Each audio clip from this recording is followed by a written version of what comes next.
Sepertinya Senin pagi tanggal 7 Desember 2020 bakal jadi hari yang tak terlupakan bagi warga Bekasi.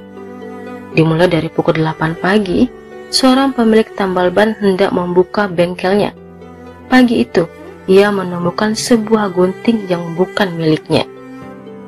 Pria itu lantas melihat lokasi sekitaran bengkelnya. Tak jauh dari bengkelnya itu ada sebuah irigasi. Ia pun berjalan ke arah irigasi itu. Betapa terkejutnya pria itu saat ia melihat potongan tubuh manusia tersangkut di pepohonan saluran irigasi yang berada di dekat bengkelnya itu. Pria itu panik. Ia pun memanggil warga sekitar lainnya. Warga pun langsung menghubungi Polres Metro Bekasi. Sementara itu di tempat lainnya, tepatnya di salah satu tempat pembuangan sampah di daerah Bekasi Selatan, seorang petugas kebersihan terkaget-kaget setelah tanpa sengaja menemukan potongan tubuh manusia di dalam plastik hitam. Penemuan itu pun tentunya dilaporkan ke kantor polisi terdekat. Polisi kemudian melakukan penyisiran area lainnya, dan potongan tubuh lainnya pun ditemukan di tempat pembuangan sampah di dekat SMP Negeri 4 Bekasi. Terakhir, potongan tubuh lainnya ditemukan di dekat Stadion Patriot Candrabaga. Potongan-potongan tubuh itu lantas dibawa ke Rumah Sakit Polri Kramat Jati, Jakarta Timur untuk diperiksa lebih lanjut. Dan hasilnya diketahui jika potongan tubuh itu adalah milik seorang karyawan minimarket bernama Doni Saputra. 2 hari setelahnya, pada tanggal 9 Desember 2020, polisi menangkap seorang remaja laki-laki berusia 17 tahun di daerah Kampung Pulau Gede, Bekasi Barat.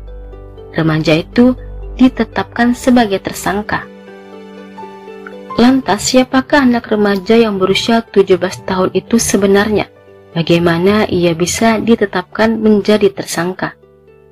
Inilah kisah dan ceritanya.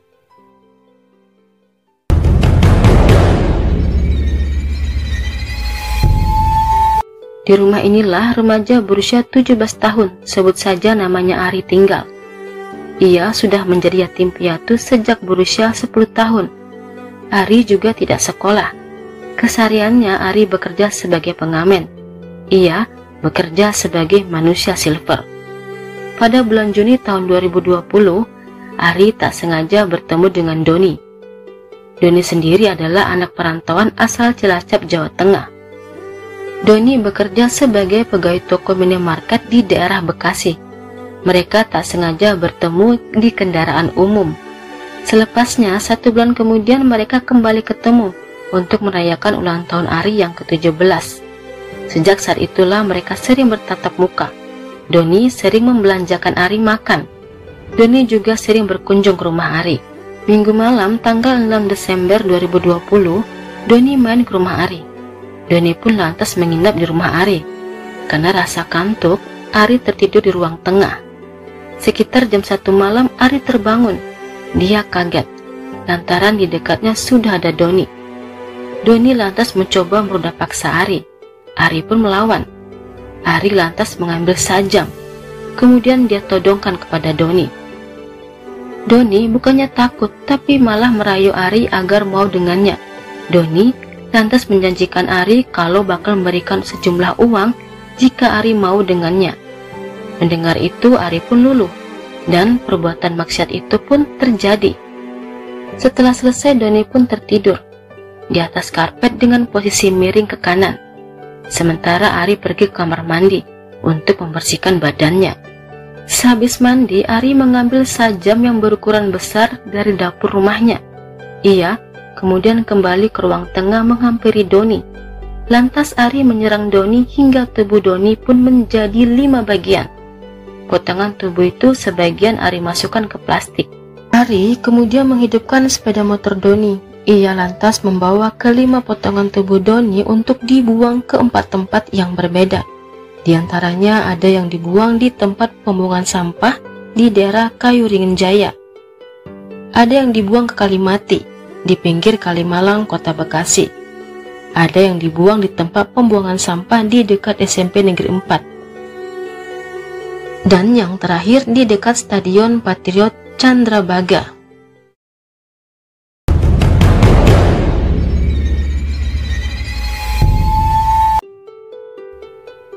Keesokan paginya, warga Bekasi pun dibuat geger. Potongan tubuh Doni ditemukan warga di tempat yang berbeda-beda. Petugas polisi pun mengevakuasi jenazah korban ke Rumah Sakit Polri Kramat Jati, Jakarta Timur.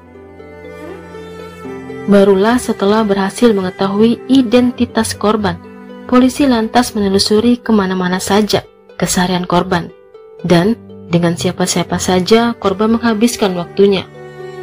Dimulai dari tempat kos hingga ke tempat kerja serta tempat-tempat tongkrongan korban. Sementara itu penyidik lainnya berhasil menemukan sidik jari pelaku. Penyidik lantas mendatangi orang-orang terdekat korban dan mencocokkan sidik jari. Hingga 2 hari setelahnya, tepatnya tanggal 9 Desember, polisi mendatangi sebuah rumah di Kampung Pulau Gede, Bekasi. Namun rumah itu kosong. Lantas dari informasi tetangga, polisi mendatangi sebuah rental PlayStation di daerah Kranji, Bekasi Barat.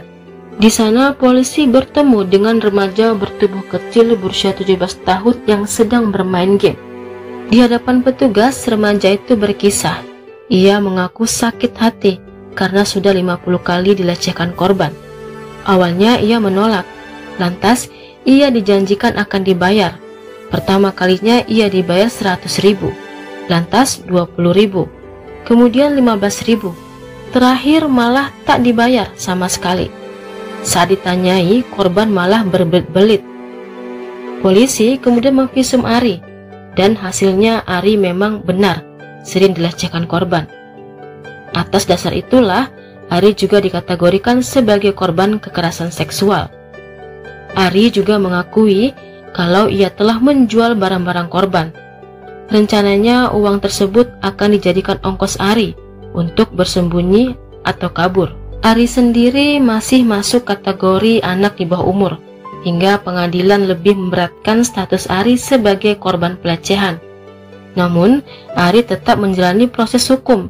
Ia didakwa pasal berlapis 340 tentang pembunuhan berencana, 338 tentang pembunuhan murni, dan 365 tentang pencurian dengan kekerasan. Sementara itu ibunda Doni yang tinggal di Cilacap tak kuasa menahan kepedihannya. Ia bahkan sampai pingsan berulang kali. Menurut cerita sang ibu, terakhir kalinya ia dan putranya itu berkomunikasi lewat handphone. Anaknya itu bahkan sempat membelikan pulsa token. Pada tanggal 16 Januari 2021, Ari divonis hukuman penjara selama 7 tahun oleh Pengadilan Negeri Kota Bekasi. Demikianlah kisah dan cerita kali ini. Terima kasih sudah menonton. Sampai ketemu di kisah dan cerita lainnya.